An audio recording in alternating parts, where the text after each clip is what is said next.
Forget about it, Kelly. It doesn't have anything to do with you.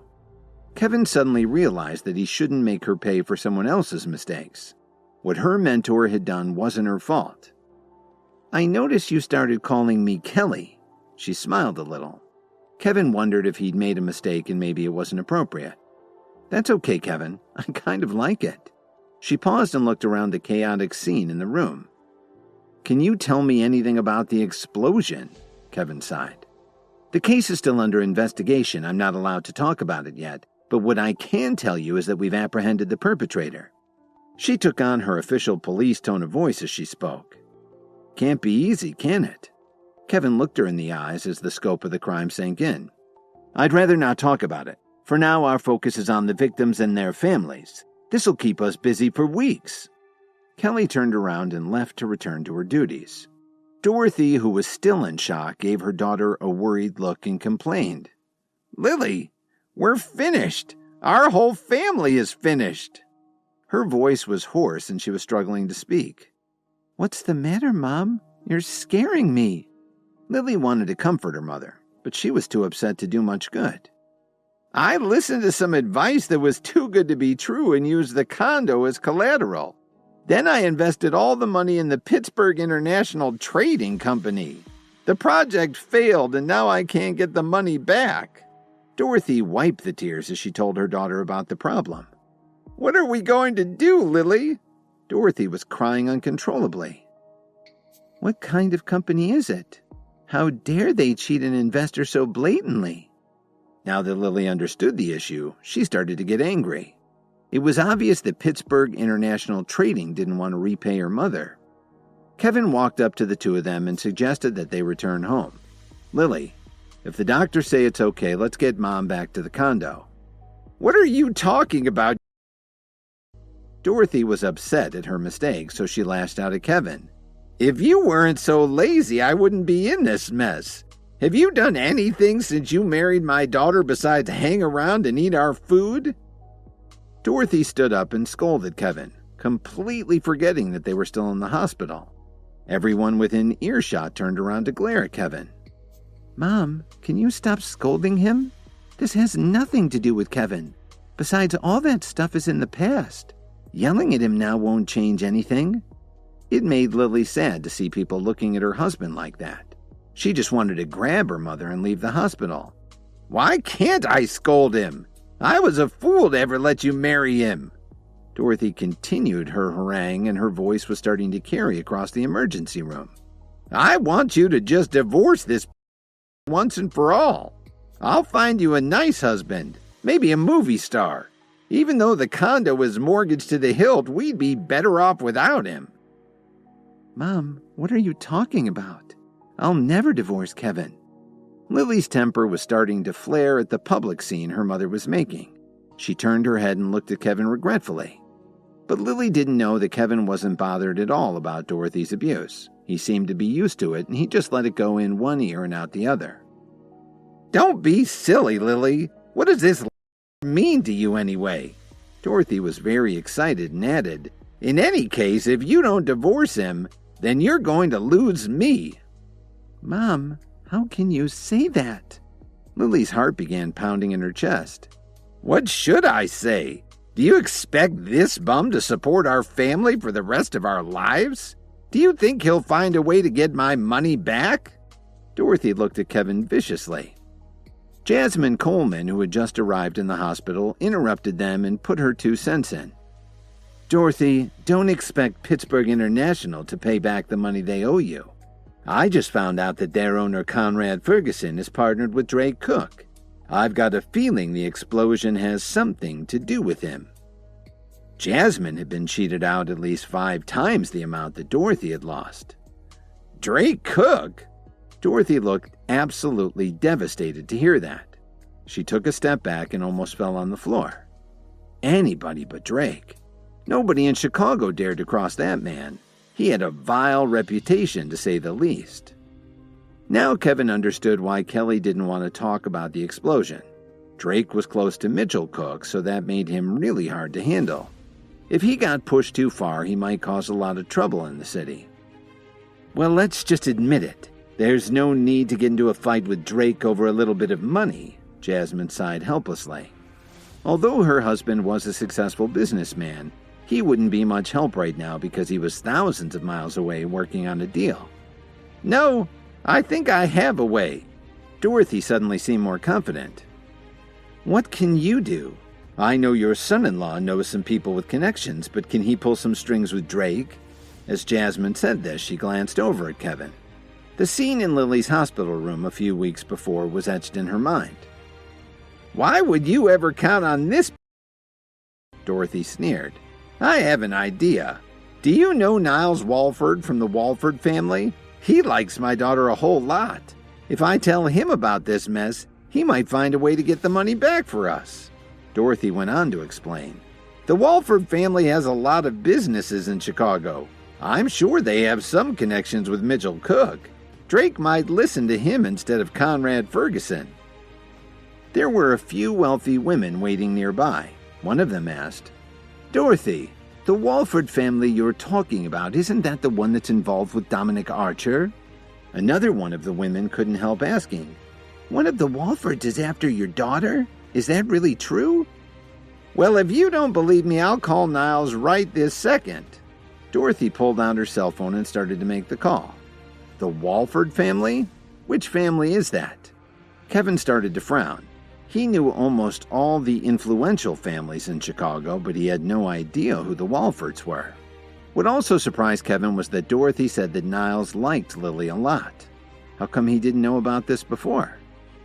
Don't be mad, Kevin. I have nothing to do with the guy.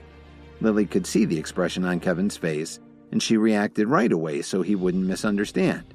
She put her hand on his arm and smiled sweetly. I'm not angry, but I would like to have a nice little chat with him, Kevin said with a sneer.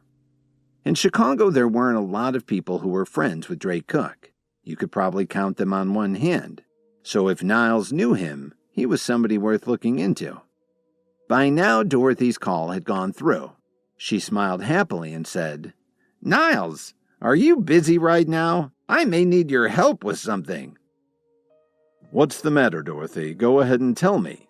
There aren't many things that I can't handle in this town. Where are you? I'll meet you right away. Everyone could hear his voice coming through Dorothy's earpiece. I'm at the downtown general in the ER. If you have the time, come right over. Dorothy hung up the phone looking very proud of herself. She sneered at the other woman and said, Now do you think I was just making it up? They were astonished because they'd never expected Dorothy to be so close to such a powerful man. We don't have to worry about our problem now.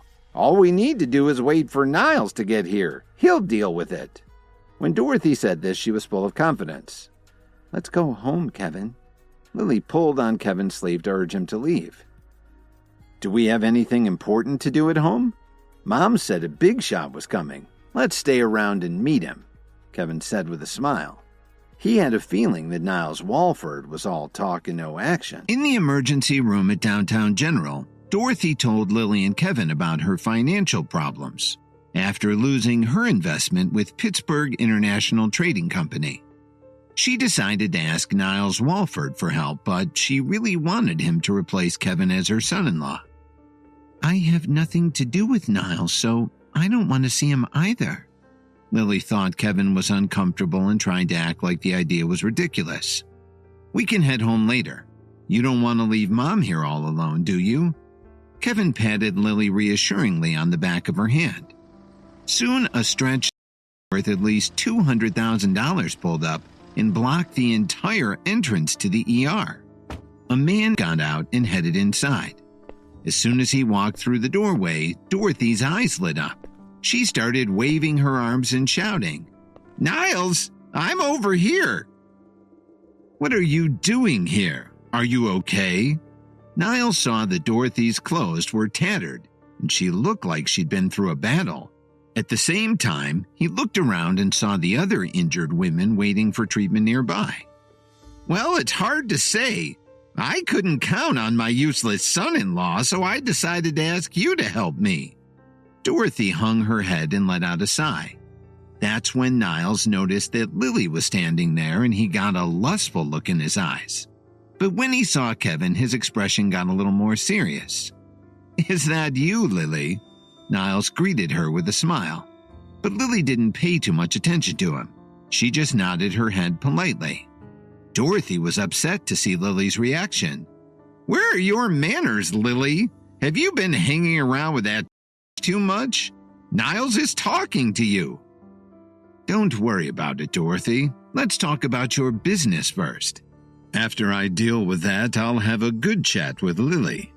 Niles smiled sweetly and continued. "You should come to visit me. It's been a long time since I saw you. You know I bought you a lovely bracelet, but I haven't had a chance to give it to you."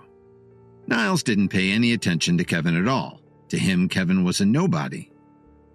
"I'm sure you'll find a solution. You always do." Dorothy smiled broadly. Her rich friends sitting nearby were green with envy. While Dorothy was talking to Niles, Lily gently pulled Kevin's arm. "What are we going to do, sweetie?" Lily knew what kind of man Niles was. She thought he was a bad influence, cocky, and self-important.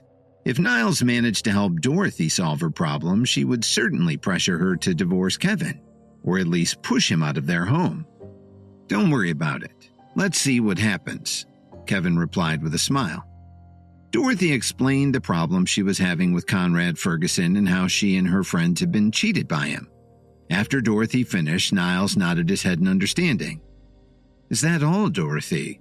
He didn't seem very worried at all. "I'll call my father right away and ask him to have a talk with Drake. I'll also straighten things out with Conrad." When she saw Niles pull out his cell phone, Dorothy's heart was full of joy.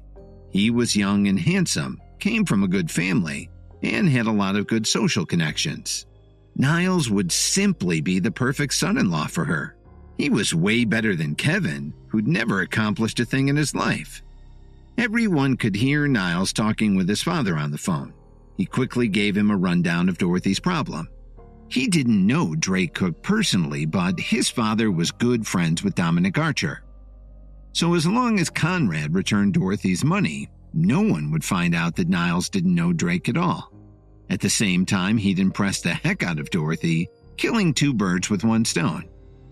But the next second, his father's reply ruined his plans. "Are you crazy? Do you have any idea what's going on? I barely know Dominic Archer. What do you expect me to say to him?"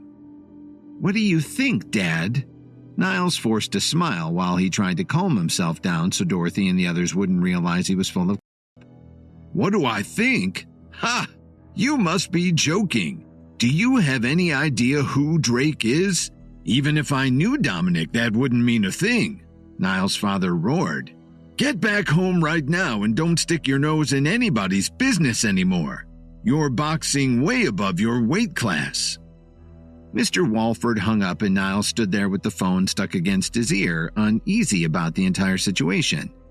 If Drake wouldn't even listen to Dominic, then he didn't have a chance of getting Dorothy's money back for her. "Niles, what did your father say?" Dorothy had no idea that anything was wrong. "Don't worry about anything. My father said he'll take care of everything." Niles had no choice but to lie. He just wanted to buy some time so he could scoot out of the hospital. Kevin stifled a laugh. He'd been right about Niles all along. "It's obvious that he's bitten off more than he could chew," Kevin thought as he shook his head and smirked. Then he put his arm around Lily's shoulder and declared, "Mom, don't start counting your chickens. I don't think Niles can handle your problem." "What are you talking about?" The smile on Niles Walford's face disappeared and he flew into a rage. "Are you questioning me? You don't think I can handle it? Well, why don't you show us what you can do, big shot?" Seeing that the situation was getting out of hand, Dorothy said quickly, "Niles, listen to me. You belong to the Walford family. What do you care what this thinks?" Dorothy turned her head and glared at Kevin again. "If you don't know how to behave, just keep your big mouth closed." The bystander seemed to agree with Dorothy. Kevin couldn't possibly be as wealthy and capable as Niles. Just look at how he was dressed. One of them commented, "Dorothy, I think your daughter would be a perfect match for Niles. A match made in heaven." They all started making fun of Kevin, and they all expected Niles to get their money back from the bad investment. If he couldn't do that, they'd be in big trouble. "Are you okay, Kevin? Don't listen to any of them. You know I'd never divorce you." Lily comforted him in a sweet voice. "Don't worry, honey. I'm fine. Just give me a second to make a call." Kevin stepped to the side and pulled out his phone to call Drake. At that very moment, Drake Cook and Conrad Ferguson were having coffee in a private room at the Whistler Hotel. When Drake's phone rang, he was pleasantly surprised. "Kevin, how can I help you?" Kevin immediately started chewing him out. "What the heck is going on over there? Your people have gone too far with their get-rich-quick schemes. Do you know what I'm talking about?" "I have no idea what you're talking about, Kevin." Drake was completely confused and was trying to figure out what he'd done wrong. "You really have no idea? Let me jog your memory." Kevin continued to give him hell. "Do you have a man named Conrad Ferguson who started a company called Pittsburgh International Trading? And do you know that he cheated my mother-in-law and her friends out of all their money? And on top of that, he had someone try to blow them up to intimidate them. Fortunately, she's okay, otherwise you'd both be at the bottom of Lake Michigan right now." "Are you sure, Kevin? How could something like that happen?" Drake understood right away how serious this was, and his mouth started to get dry. If Kevin told his father Mitchell Cook, he'd have to worry about more than getting tossed in the lake. His father had the worst temper of anyone he knew. "Have you ever known me to be wrong? I'm at Downtown General. Drake, you've got 2 hours to return the money or you'd better be wearing swim trunks." When Kevin finished talking, he hung up the phone. "Kevin, hello? Hello?" Drake angrily threw his phone on the table and glared at Conrad, who was just sitting there enjoying his latte. The next thing he knew, Conrad landed on the floor with a loud bang. "Drake, what's going on? What did I do?" Conrad struggled to figure out why he was getting the crap beaten out of him. "What's going on? Why didn't you tell me what's going on with you? Did you start Pittsburgh International Trading so you could bilk people out of their money? And did you terrorize them with explosives?" Drake picked Conrad up by his neck and growled angrily.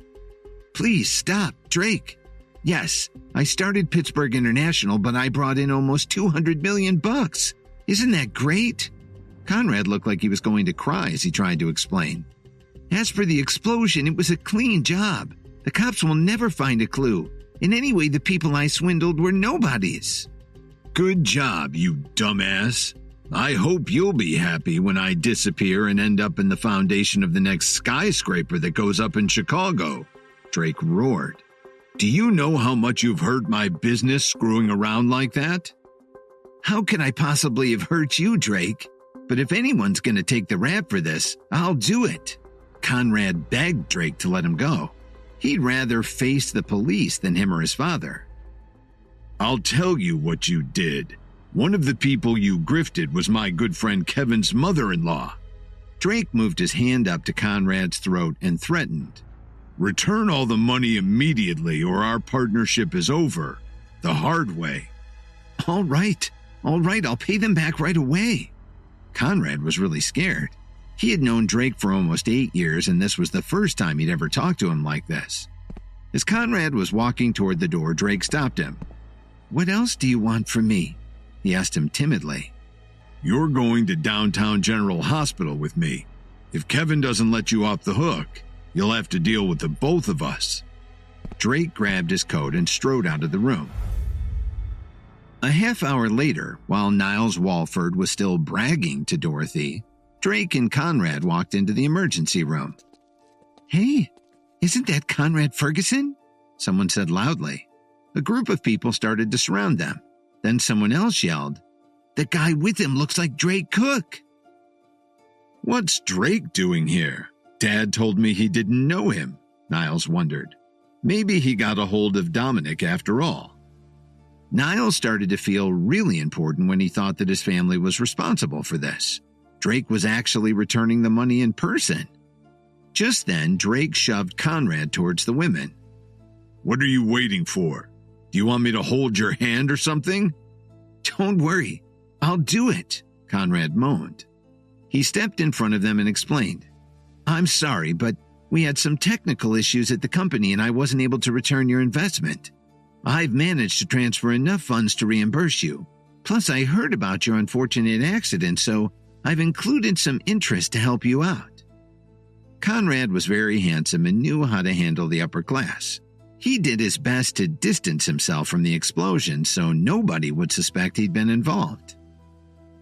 "We'll consider this matter settled then. But if you do something like this again, you'll have to deal with me." Niles Walford raised his chin high and took on a threatening tone toward Conrad. Dorothy and the others all looked at Niles and had the same thought. He really is from an important family. Look at all his connections. Conrad looked at Niles in shock for a few seconds. He actually thought that Niles was Drake's good friend Kevin.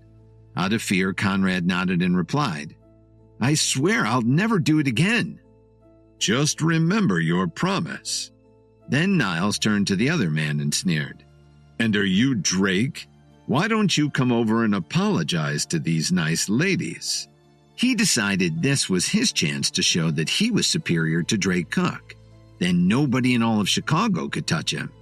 As soon as Niles said this, Conrad started to worry. He thought to himself, who is this guy? How can he get away with talking to Drake like that? Dorothy and the others were ecstatic. They knew all about Drake's reputation and they'd never expected Niles to force him to apologize to them. Drake turned and looked at Kevin, but Kevin rolled his eyes as if to say, "I have no idea who this guy is. Deal with it any way you want." Drake instantly understood and walked slowly towards the crowd. "Niles, don't be too hard on him. After all, Drake is also a very important man." Dorothy was trying to seem generous, but inside she was feeling very pleased with herself. All she could think of was how she would make Lily divorce Kevin so she could marry Niles. Then everyone would look up to her again. Her friends were impressed and thanked Dorothy for getting Niles to come down to the hospital and take care of their problem so quickly. It was really starting to go to Dorothy's head.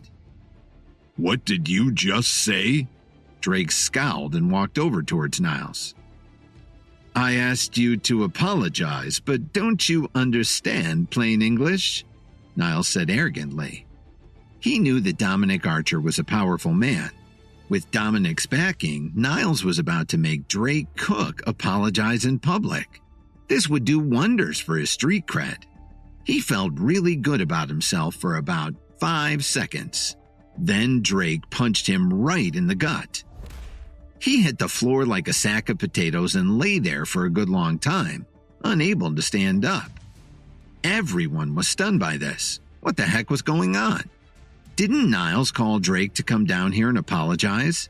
Why did he just punch him in the stomach instead? Niles puked a couple of times and his body started to shake. What he didn't know was that his day was about to get even worse. Niles had convinced Dorothy and her friends that he'd arranged for Drake and Conrad to come down to the hospital and return their money with a personal apology. Suddenly, Drake punched Niles in the stomach, leaving him writhing in pain on the floor. "How dare you hit me?" Niles struggled to get up from the ground, but he just couldn't seem to do it. "Who the hell are you? Nobody talks to me like that." Drake growled at Niles, and you could feel his anger building. "Didn't you bring Conrad Ferguson here because my father sent you?" Niles asked hesitantly. "Are you brainless or something? We came down here because Kevin sent us." Drake pointed at Kevin, who was standing off to the side shaking his head. "Open your eyes and take a good look. That's my buddy Kevin over there."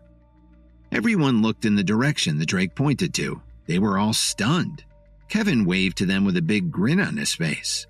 Dorothy's friends all stared at Kevin in disbelief, thinking to themselves, "Isn't that Dorothy's son-in-law? How come he's friends with Drake? I thought Kevin was a nobody." Please subscribe to the Pocket FM YouTube channel and press the bell icon for instant notification. Check out our channel for more such exciting shows.